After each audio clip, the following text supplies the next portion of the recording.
introduce yourself. Yeah, Studderbox, original Studderbox, Eastside Fighters, Pueblo Bishop, Mid-City Gangster Bloods, ex-gang member. Let them know to put in work on both sides of the track. With Eastside, low bottoms, tattooed on my back. The Bishops was started, I would want to go back to 71, 72, and they hooked up with the Bishops and Watts, and they was going to Edison. So basically they hooked up with Lowrider, Bobby, and others, and agreed to be a part of the Bishops. So that's when the Pueblo Bishops started, around 71, 72. And you talking about Bobby Lavender? Yeah, Bobby Lavender, Space Ghost, and others from the Watts Bishops. You know, some people say Bishops wasn't Bloods, but most definitely they was Bloods in Watts. So give me a little background on where you was born and raised. I was originally raised, came off Belhaven at the age of 2. And then I journeyed with my mother to the Jordan Down projects. I was over there till I was about 8.5 years old. And my cousins and other friends used to walk to school off of Juniper, Carocious, and sometimes we hit the alleys. You know, it kind of amazed me and it bewildered me of the writing that was on the walls. I used to see alley bishops, blood. I used to see warrior bishop, bloods, and block bishops. And that neighborhood, from my memory, and like I said, I was young, expanded from Alameda in 99th all the way to Graham in 99th, going north off of 99th all the way to Nadeau. That was the scope of the Bishops and Watts, from my recollection. And at times, you know, I was a kid, but I can recall them coming over on the 99th side in the projects partying, and there was some issues at times at the parties. You know, I didn't participate, but as a youngster, I was very observant and heard that there was issues going down in that area between the Bishops and the Jordan Down Crips. I had moved on Pearl in 1976, Pearl Avenue, between Elm and Rosecrans. I had an older brother by the name of Big Studderbox. He was originally from Compton Bishop, that was located on Compton Boulevard in Atlantic, which is now called Limehood Piru. But back in the 70s, it was Compton Bishops. They was introduced to the Bishop Bloods by the Watts Bishops. I had another brother, which is Lil Studderbox, from Ludus Park, Piru. I was over there for at least 76 to 78. And I used to go to the park, Ludus Park that is, to the headquarters. That was the headquarters for technically all Bloods in the county. All Pyrus? All Bloods. The Pyrus, you could say Pyrus from the west side, Pyrus on the east side, but that was the headquarters. That's where we stationed, you know, we strategized, we kicked back, you know, we felt each other out, played dominoes, and it was like a family culture over there in Ludus Park. So hanging with my peers and being around the older generation, you know, I picked up speed on what it takes to be a part of this culture, this blood culture, this blood, you know, Ludus Park Power with blood culture. And just as reflected in the magazine, a lot of people don't recognize that Ludus Park extended in the mob. It extended across Atlantic Piru. It extended in Elm Street. It extended in Hollywood Piru. That was the only gang on the east side, the only blood gang with the exception of the Lime Hood Power Rules, which was formerly the Compton Bishops. So I was there and I was living with my father. You know, he couldn't handle me because I was well on my way. And that is involved in gang activity. And he moved me to the Pueblos, 78, dropped me off at my sister's house. A lot of people would dispute and say, well, the Pueblo Bishops was there. I never will dispute that. They was there once upon a time. But it was a void, I would say, between 75 and 78, where there was no gang activity, and most of the cats that was over there was players and hustlers. You know, and I want to just make it clear, based on me talking to others in that era, in the original Pueblo Bishop era, in the early 70s, they did have confrontation with the opposition. Everybody had confrontation with the Crips. So it wasn't like there was no activity between the Bishops and the Crips. There always been activity between Bishops and the Crips, point blank. But as far as the historical nature of the initiation of the Bloods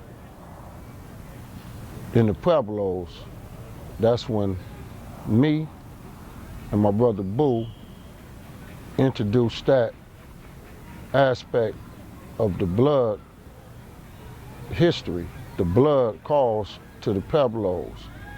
It wasn't easy because those in there opposed because they felt that they wasn't a part of that gang culture anymore because of the money that was being made in the Pueblos. You know, they felt that that was going to impede on their progression as far as them having ties to other neighborhoods and other individuals that comes over there and you know, do their little transactions with them in general. You know, so we never really seeked out to, you know, confront the older cats. We just, amongst our peers, agreed. You know, we was on 52nd and between 53rd in the halfway. That's in between the projects. It was me,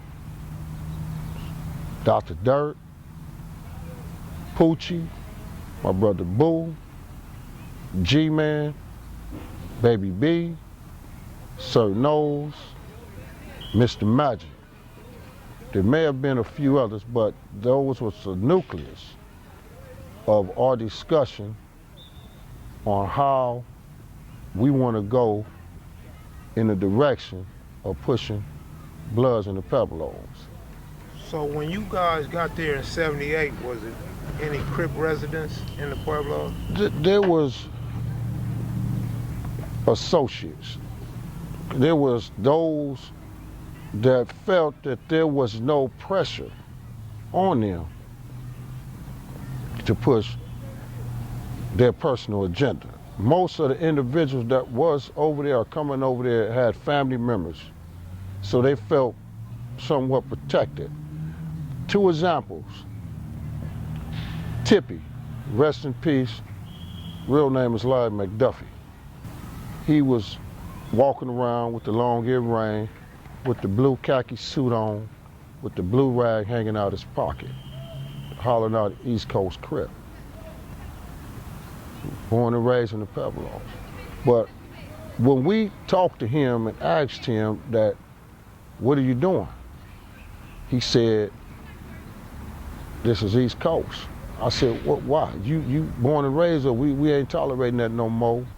So, you know, not to put this into play, we snatched the rag and we burnt it up. And we told him, man, ain't no Crips in the Pueblos no more. He said, look, man, these dudes didn't protect me.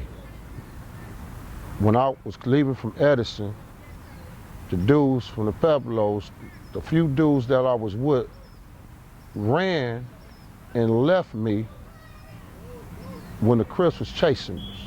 And I got stumped out. And I said, fuck it, I'm gonna roll with the East Coasters. So I said, this is a new era, this is a new time, and we on a whole nother path, and we're gonna always protect you, and we'll never run out on you or nobody that's a part of this blood thing in the Pueblos. And he said, I see how y'all getting down, and I'm gonna roll back with the homies. When I say roll back, he wanted to be back a part of the Pueblo culture and begin his blood ride in the Pueblos. So he put the MCG on his arm, put the Pueblos on his arm, he whacked out the EC and put the K, and he rolled with us. Another example, it was a dude by the name of Coco from West Side Fire Deuce Hoover Crip gang.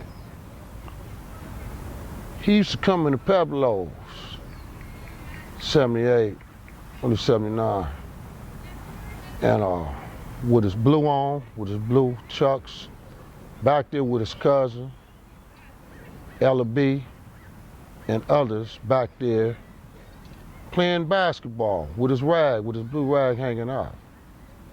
Because we heard that they was back there talking about Albert Center Block Crip. So we went back there and we observed this dude just as it was described to us from others, that he was back there playing basketball with his blue rag hanging out with his colors on, his blue colors. We approached the dude and we went on to attack the dude, and he ran in the office of the Albert Center and locked the door. They called the police. And we told him, ain't none of that back here. You know what I'm saying? Ain't no Crips allowed in the Pueblos. That's over with. You know, he was talking shit through the window, but we couldn't get to him. Police arrived, we left. But we came back later because we decided that anybody that was associated with some Albert Center Block Crip in the Pueblos, we finna terrorize them. So we attacked the dudes that was hanging back there. We chased them through trash can tops at the head and trash cans, you know, we was working them. It's about 7 dudes, they scattered and ran like rats. So after that happened, one dude said, I'm not running no more. He said, I'm not no Crip. I was just back there because I live over here by the Albert Center. His name was Arthur, AKA Iceman. He said, I'll get down with anybody, homie. I'm not running, I'm not no Crip. So the homie, Mr. Magic, got down with him. And Arthur wasn't no joke, he had squabbles. You know, he kind of got the best of Magic a little bit, and we broke that up. And he said, you know, y'all gave me a fair fight. Y'all didn't jump in it, homie. I'm a part of what y'all pushing.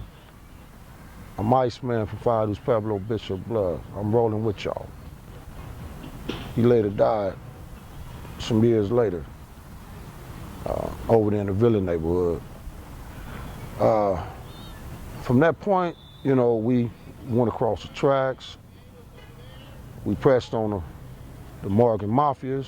It was a fight. The next night, we was at a party.